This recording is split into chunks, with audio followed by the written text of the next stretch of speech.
A pjesmi Ante, kako je to nastalo? Možeš nešto više reći? Ante ti je nastao...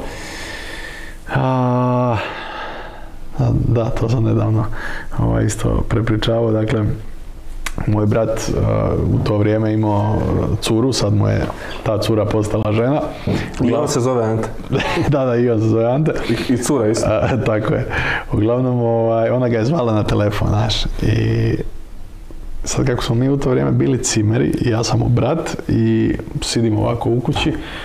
I ona valjda pita njega kao s kim si i on govori kao ma tu je kao Ante i čujem njega govori kako koji Ante, pa moj Ante kao. Znači ona ga je pitala koji Ante i sad je meni to bilo toliko urnebesno, znači koji drugi Ante može biti na svijetu, znači mogu jedino biti ja, ali to je u stvari jedno logično podpitanje kad ti neko kaže da je nešto sa Antom. U Imotskom je logično podpitanje s kojim Antom. Znači moraš imati prezime, nadimak, nešto jer ih je jednostavno previše.